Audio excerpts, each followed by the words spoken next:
Yo, what is up, squad? Happy Fun Day Sunday. It's your dude, PinoE here, and you know how Sundays go with a look at this week's upcoming drops and some sneaker news. For this week, we have something like 30 pairs releasing, so no more wasting time, and let's take a look at what's dropping.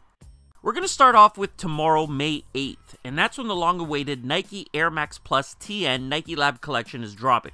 Okay, so it hasn't been long awaited. Actually, I don't think anybody's waiting for these. But in case some of you are interested, there are 4 pairs dropping tomorrow morning at 7 a.m. Pacific or 10 a.m. Eastern on the Nike Lab website, along with the Sneakers app and Nike Lab retail locations, and they'll retail for $170 each. Over to May 10th, and we have 3 more pairs dropping as part of the next collaboration between Parlay and Adidas. The Adidas Ultra Boost 3.0 is included in this collection, coming in a night navy blue upper with core blue and intense blue detailing. The whole point of the collaboration with Parlay is to raise environmental awareness and introduce new ways that recycling can be applied to, well, son of a bitch, if you want to raise environmental awareness, maybe they shouldn't be so damn limited. Find them on May 10th at select retailers and on adidas.com for $200. Also included as one of the 3 pairs in the collaboration are these women's exclusive Ultra Boost X coming in a core blue colorway. I don't like this model, so we're going to move on, but these 2 drop on May 10th for $200 at select retailers and on adidas.com. And last up in the collection are the Adidas Ultra Boost Uncaged, coming in a night navy, and core blue colorway. Here's a cool fact of this collection. All 3 styles use an average of 11 recycled plastic bottles within the laces, heel webbing, heel lining, and sock liner. Cool concept and innovation by Parlay. I think both the Uncaged and the Ultra Boost 3.0 are dope models and dope colorways, but I just think if you're trying to promote something like environmental awareness, it would make more sense to make them widely available. But what do I know? These 2 drop May 10th for $200, and stay tuned later in the week. I'll have a full list of retailers for you all.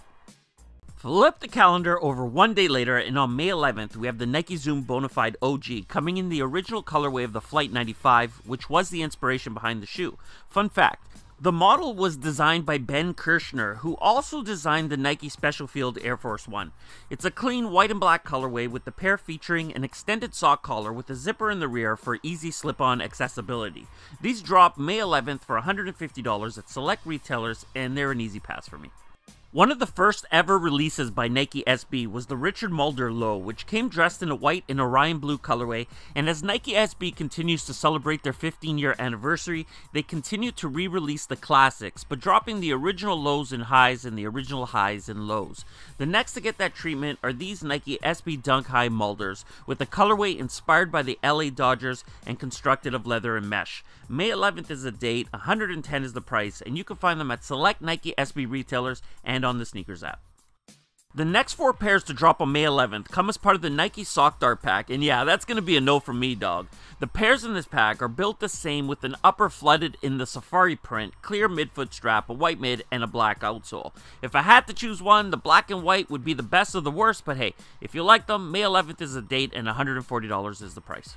Next up, we have the Nike Air Presto Safari Pack, and like the last collection, this one also includes 4 colorways. Each pair comes constructed with a solid neoprene upper with a safari print hitting the cage and the toe. To complete the look, they all sit on a white mid and a black outsole, and these are all bad as well. I don't like these, so let's move on, but May 11th is the date, and they will cost $140 each.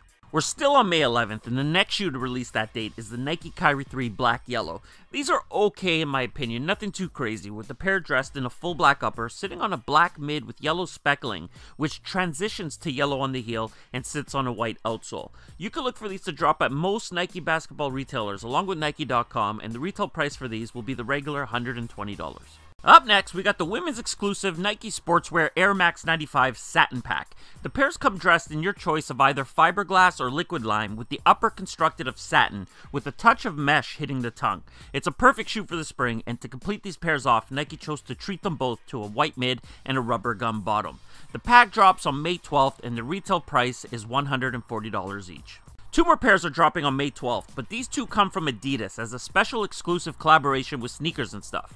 The Adidas NMD R1 Sneakers and Stuff Data Maj Pack is inspired by data moshing, which is a process that takes data from media files, moshes it up, and outputs a visual representation. So you take data and somehow turn it into a video. No idea if that's how they achieved the graphics on this shoe, but if they did, I guess that's kind of cool. You already know these are going to be limited, and if you're going to be trying for them, then good luck, because it will not be an easy pickup.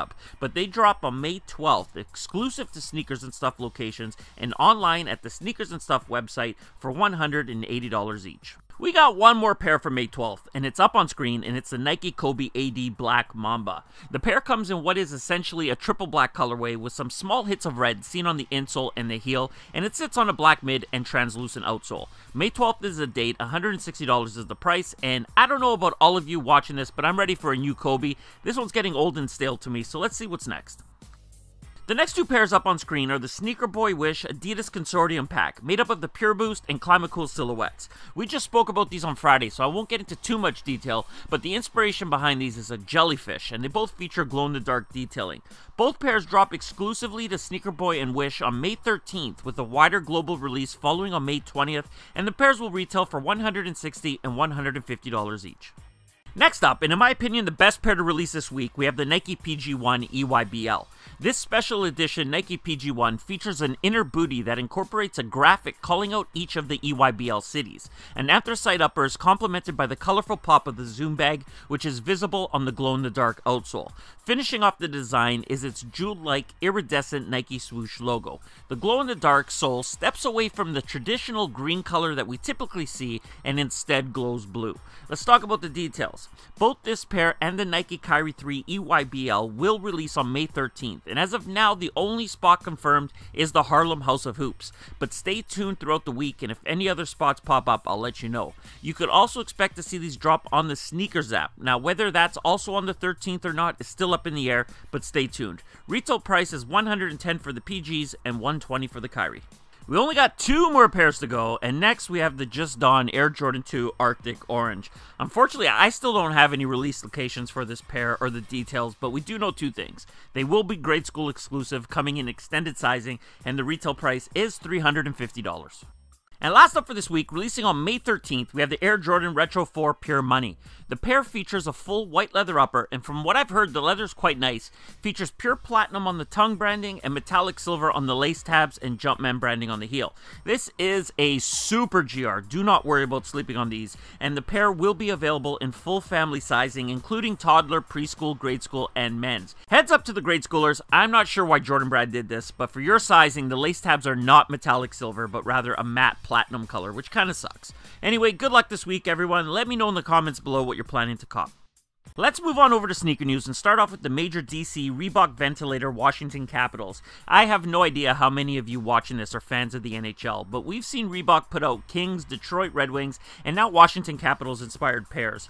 Last night, Washington survived another night with a comeback win to extend their series with the Pittsburgh Penguins. And if you're a fan of Ovechkin and the Caps, then these shoes are for you. The colorway is on point, and repping the Capitals is the team logo on the translucent icy bottom. If you want them, heads up, they're available right now on majordc.net, and the retail price is $130. Over to Adidas, and I have no idea how I missed this. I've posted each one of these pictures on my social media thinking that they were regular Pharrell NMD colorways, which never dropped, but I failed to pay attention to the trail outsole. As it turns out, these pairs will all be releasing sometime this fall/winter for $250 each, and I think they're dope, but will be passing because of that outsole. I'm not a fan of the trail. If you want them, good luck, because I'm sure they're not going to be easy. It's Nike's turn next, and earlier today I posted these new looks of the off-white Nike Air Vapor Max up to my Instagram, and you all know I'm a fan. I really wish I had more to share with you all in terms of pricing or the release date, but I don't, so just sit back and enjoy these new looks. And speaking of new looks, here's some better looks at the off-white Nike Air Max 90, and again, you know I'm a fan. I get why some people don't like this collaboration, it's definitely not for everyone, and I'm not hypebeasting here, but I fucks with Virgil's vision on these. It's an unfinished, finished look. It's made to look like a sample that's unfinished and being put together as a look-see. I'm just waiting to see the Air Jordan 3, and from what I've been told, images are coming soon, so stay tuned. And over to Jordan Brand, and we're going to start the Jumpman off with the first look at the Air Jordan 1 Flyknit. Squad, if you've been watching my videos, you know I leaked the info that there are, if I remember correctly, 3 Flyknits on the way, and we did it again, because here's one pair, and well, I'm not a fan. This is just my opinion, but what I'm seeing here as the biggest problem is the construction of the Flyknit. I think these had potential, but the Flyknit seems to be too loose, almost like a pair somebody could have constructed themselves at home, and that's probably the look they were going for, but I would have preferred a tighter knit. The date isn't yet confirmed, but expect them sometime this holiday season, most likely December. And last up, we did it again. Do you remember back about 3 or 4 months ago when myself and my dude P Smurf let you all know to expect 2 Air Jordan 11s this holiday season? Do you remember we said to expect something in a white and midnight navy colorway? Do you remember this Photoshop? Well, today we get a first look at the pair, and here it is. That Photoshop made by Jays Are Dead was almost bang on, and for those of you new around here, the pair drops on Black Friday for $220. And that does it for today's video, everyone. If you enjoyed it, and I hope you did, hit that like button. If you're new around here, subscribe, join the squad. If you have something to say, leave it in the comments below, and I'm out.